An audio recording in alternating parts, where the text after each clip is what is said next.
Justin Herbert's rookie season makes CJ Stroud's rookie season look like Weenie Hut Jr. I mean, they're in two different stratospheres as rookie quarterbacks for points per game. Today we're playing a little buy, sell, hold with some of the most controversial names, some of the names that you guys ask us most about on the channel. We've got George Pickens today. We've got Josh Jacobs. Y'all don't know what to do with him. We'll talk about it. We've got Brandon Aiyuk and Justin Herbert. Let's start off with Jorge Pickens. Jorge Pickens. George Pickens right now, somewhere around wide receiver 24 to 23. In the trade market, according to KTC, his trade value is around the 109 to the 112 or a mid-first in 2025. I actually feel like in some leagues you might be able to get him for an early second in this year's class, considering like Trey Benson was there, Keon Coleman. Like some people might prefer those sort of names. But based on that information, you and I have to decide if we are buying, selling, or holding George Pickens. So let me know here in 3, 2, 1. I am buying, you're holding. Buying, I'm holding. Yes. Keep in mind, I'm holding but actively listening as well because I understand the excitement with George Pickens, Russell Wilson, Justin Fields. The number one target is gone with Deontay Johnson. That now is switched with Roman Wilson. And decent production with honestly shit quarterback play. 1,100 yards, 12.3 fantasy points, over 100 targets this past year. I understand the excitement, but my concern, as much as I love Russell Wilson, it's not necessarily an upgrade that I personally want when I look deep into it. I understand Cortland Sutton finished this past year with 10 plus touchdowns, but still he finished outside wide receiver 30. He was finished wide receiver 35 specifically. Arthur Smith is now there. The last time he made a wide receiver relevant was AJ Brown. And I think he couldn't do it with Drake London. Okay. Maybe he probably can't do it with George Pickens, but I can understand. That's why I'm holding. I don't want to be, I don't think he has the market to sell personally. And I think the buying is a bit of a reach right now for me.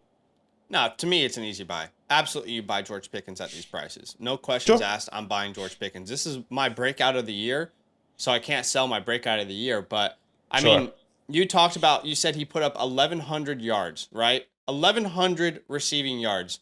And he did it with Kenny Pickett, Mason Rudolph, and Mitch Trubisky. Yep. Who were absolutely awful. And he overcame some really bad quarterback play. I mean, if you look at, his catchable target percentage ranked 143rd amongst wide receivers. Guys, Terrace Marshall, Mac Hollins, Juju Smith, and Nick Westbrook-Ikini had a higher catchable target percentage than George Pickens. And on a per target basis, he is an elite wide receiver. At least he was last year. I mean, last year, he was number one in yards per reception. No one was higher than him in yards per reception. Second was Aiyuk. Third was Amari Cooper. He was fifth in yards per target. He had a higher yards per target than Justin Jefferson, Tyreek Hill, DJ Moore, CeeDee Lamb. His yak per reception was higher than Puka Nacua, Jalen Waddle, Amon-Ra St. Brown, and Jamar Chase. And yeah, there is no Deontay Johnson this year. That is important. It shouldn't be like under discussed because we're going to see George Pickens get like 25% of the target share. He's going to see 110 to 130 targets in a featured role this year. If he had 106 last year with 22% of the target share, what can he do now without Deontay Johnson? Sure. So personally, I think he's made the strides from year 1 to year 2. I get it. But if he can put up 1,100 yards with that type of quarterback play, what could he do with Russell Wilson? I mean, I think he's a clear upgrade. So I think if you don't buy him, you might be missing out on the breakout and someone who might be more valuable this time next year. But I can understand where everyone's coming from. And by the way, he's also really freaking good. Like, he's developed really well from year 1 to year 2, and he's just a really good player, has a great archetype, and is just growing into his role. And last thing I'll say is it's not uncommon for Steeler wide receivers to break out in year 3. We've seen it so many times over history. They just love to build up guys through their own system, which is awesome. So, yeah, he's a clear buy to me. Let me ask you this before we move on to our next player. What is the breakout number for you? Where does he have to finish to consider a breakout coming in at the end of this year? I'd say what Aiyuk did last year, top 15. Okay. Top 15 feels safe. Yeah. Okay, that's fair. I just want to know because I think I'm not guaranteeing you guys he's going to do that, but I think it's within the range of outcomes. Okay. Sounds good. All right, let's move on to our second player, which is Josh Jacobs, Jingleheimer Schmidt. KTC, he's RB16. he's fallen quite significantly down KTC. He has. And the RB12 on Flock Fantasy Community rankings. At the moment, according to KTC, and not every league might do this, but he's valued at the 112 to the 202 in the 2024 class in Superflex leagues, or a late first, early second in 2025. So, are you buying, selling, or holding Josh Jacobs? Let me know here in 3, 2, 1. He's buying. You're selling at this price? I am selling. Yeah. All right, let me just say why. I'll hear you out, but I just feel like this is a player that the community has just let fall way too far, in my opinion. Like, in his first 5 years, you're getting the definition of consistency for a guy like Josh Jacobs. If you look over the first 5 years, he's averaging out as the 12th highest running back in points per game each and every year, and averaging almost 16 points per game in his first 5 years. And the offense that he's been a part of is averaging out as the 18th best offense in that time span.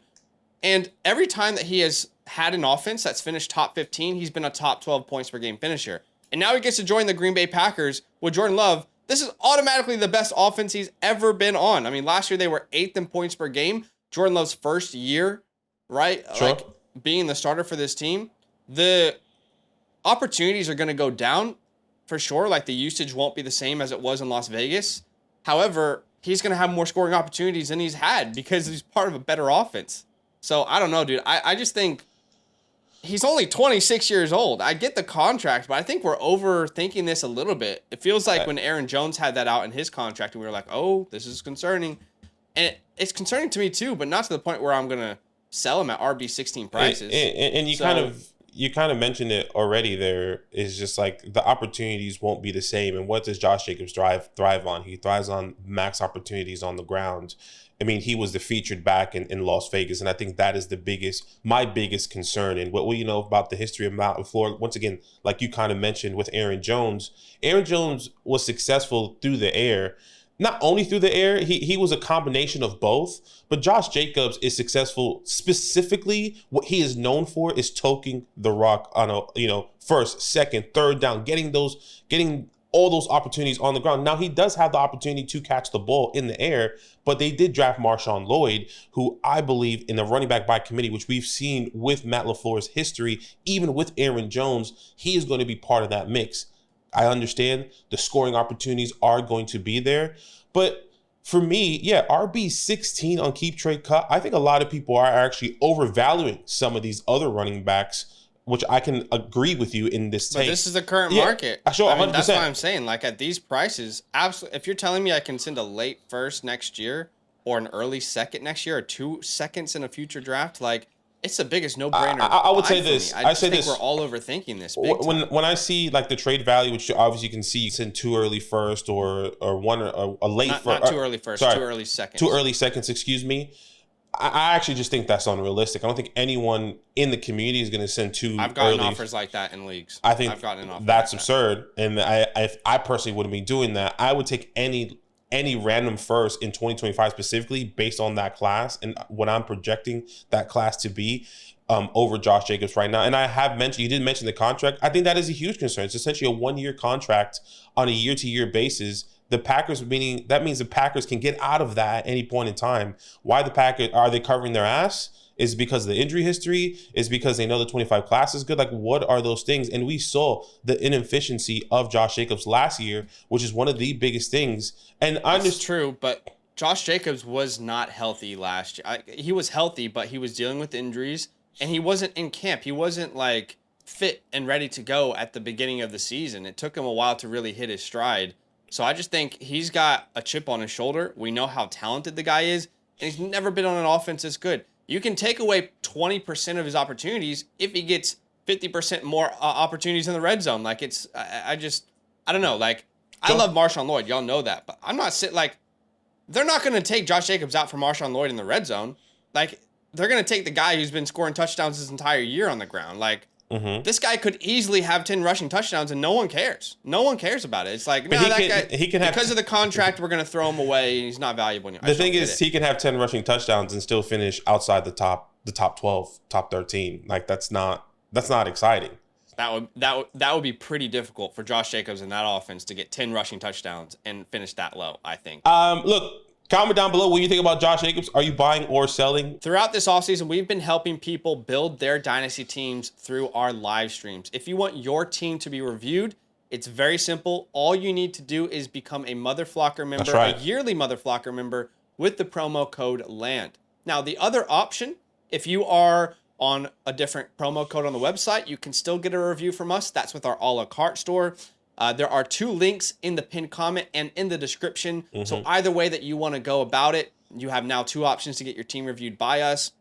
We don't mind which way you go. We just think the yearly option is the best bang for your buck. So we appreciate you. Thank you for supporting the channel. I will just quickly say, you guys supporting us is leading us to the first time ever being able to hire a video editor to improve the channel. So what could we do, as more people decide to support? You guys are awesome. Thank you so much. We appreciate you. Let's get back to the video. We'll go into the next player here. And at the wide receiver position, that is Brandon Aiyuk. I think this is one of the most talked about players currently in the offseason, especially with everything that's been happening on Twitter and social media. On Keep Trade Cut, wide receiver 15.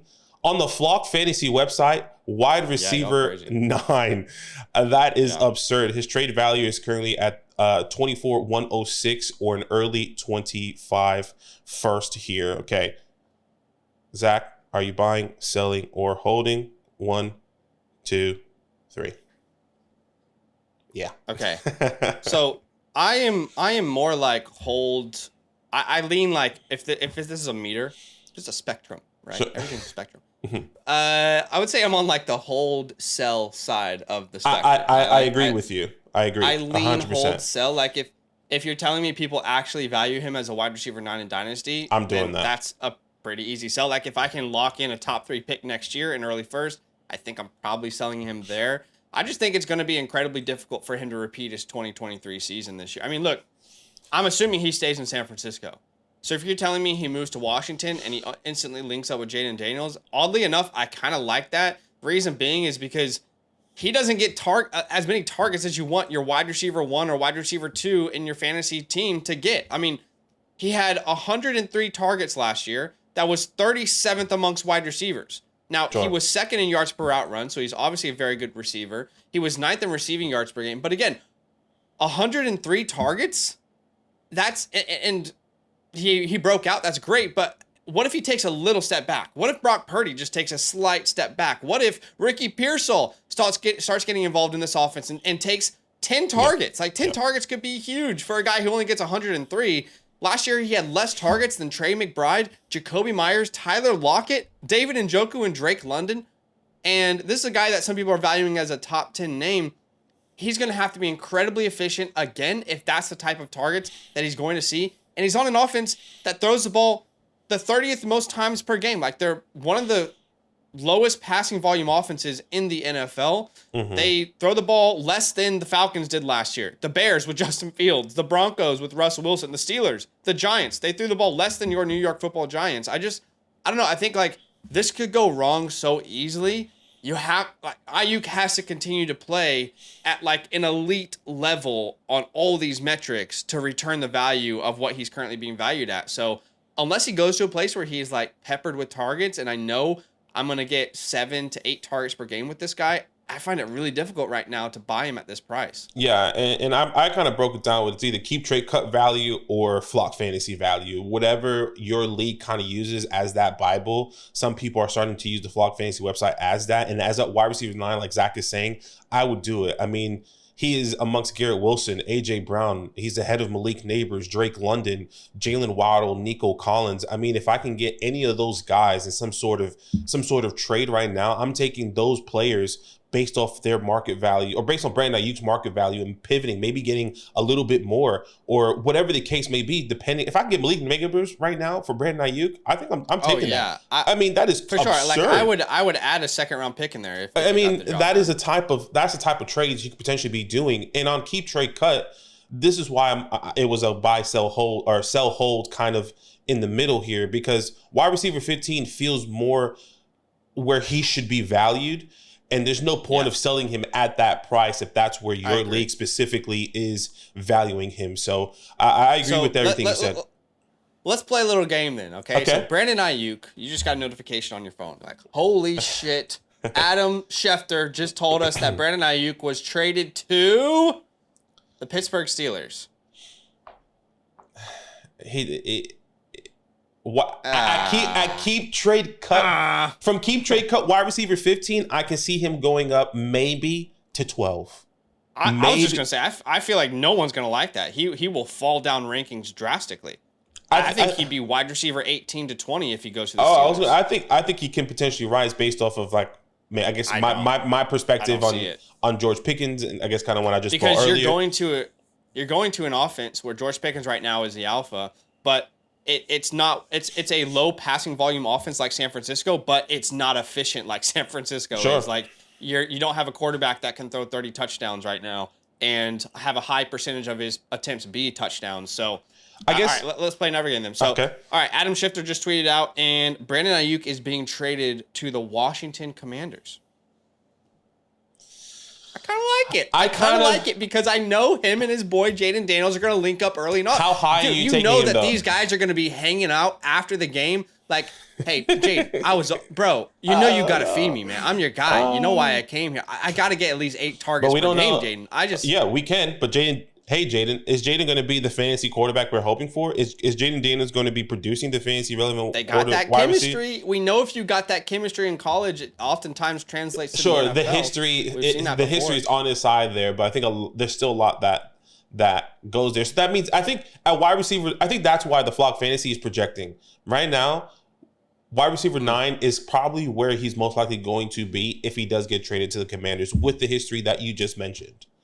Well, you know realistically, he is already in the best spot for fantasy that we can think of right now where he could play in 2024. Like, maybe if he went to Jacksonville before they brought in Brian Thomas, but realistically, right now, he's probably in the best spot for fantasy considering how good this offense is. I mean, yeah, it's not, you don't get a lot of targets, but they were top 4 in passing yards, rushing yards, and points per game for their offense last year. So, yeah, like I said, if I can get a guaranteed top 3 pick next year, I'm probably taking that. So I guess it just depends on what I'm willing to shop him around. And if I get that value, I'm not going to be afraid to pull the trigger. So yeah, I think that's where we are. But all right, last player, Justin Herbert. Man, Justin Herbert. It's been one interesting conversation this offseason for Justin Herbert. Currently quarterback 10 on KTC. To me, quarterback 10, like, I kind of understand it, but it feels low. On Flock Fantasy, he's a quarterback 7. Right now, in Superflex drafts, he's valued around the 102 to the 103 this year, or an early and late first-round pick in 2025. So, we have to ask, are you buying, selling, or holding Justin Herbert?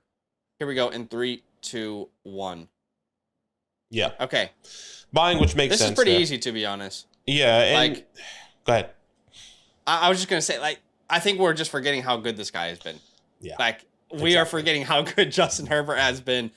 Like, very few quarterbacks have had the start to their career in fantasy that Justin Herbert has.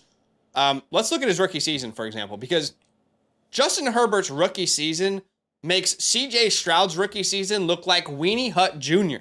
I mean, they're in 2 different stratospheres as rookie quarterbacks for points per game. If you look at the history of points per game, the highest finishes in the last 2 decades for quarterbacks, Deshaun Watson's number 1. Number 2 is Cam Newton, but number 3 is Justin Herbert, almost 23 points per game as a rookie.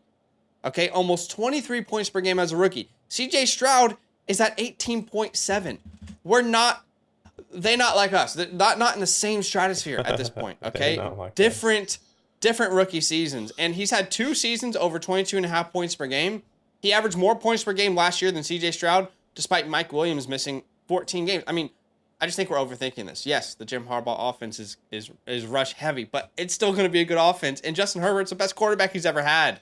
So, I don't know. I think we're overthinking it, man. I completely agree. I mean, last year, he didn't even finish the season. He scored more fantasy points. Patrick Mahomes, Jared Goff, 2 attacks, Baker Mayfield, Trevor Lawrence scored 0.1 less points than CJ Stroud, who is currently going rounds ahead of him. The quarterbacks in Jim Harbaugh's offense from 2011 to 2014, they averaged QB 11 and 16 fantasy points per game in that span with Jim Harbaugh and the San Francisco 49ers. Yeah. Justin Herbert in his career so far, QB9 averaging 20 fantasy points. So just a little nugget there so you guys can go check that out. Yeah, I think he's an obvious buy. I think we're all overthinking it a little bit too much. And yeah, he might not have like the ceiling of a quarterback one finish, but he absolutely still has a top 7 finish ceiling. No question. And most people are valuing him outside of that. So, and also like there's this stability long term with the contract. We know he's good. We know the Jim Harbaugh offense is going to be good. How much will the quarterback be used? But I mean, imagine if somebody. Sorry, I just want to build on this now because I get excited about Justin Herbert for next year. If they're bad, they have a top pick. Is that one of these top wide receivers coming in the draft? Ted McMillan, Luther Burden. Does T. Higgins not get signed? Does T. Higgins go to the Chargers? Sure. I mean, does Brandon Aiyuk not go back to the 49ers? Does he go to the Chargers? Sure. I mean, that's in the division. That's going to be tough. But you get what I'm saying. No. That's what's exciting. It's not. You're right. You're not. They're not. Right. It's AFC, NFC. AFC, you're right. That could work. That could totally work. But, all right, guys, let us know what you think. Who you're buying, selling, holding in the comments below. Drop the like, subscribe, and we'll see you soon. All love. Now that those idiots are done talking, who needs some rankings? Hell yeah, I need some rankings. Then use promo code LAND, LAND, for 30% off any membership at flockfantasy.com. Oh.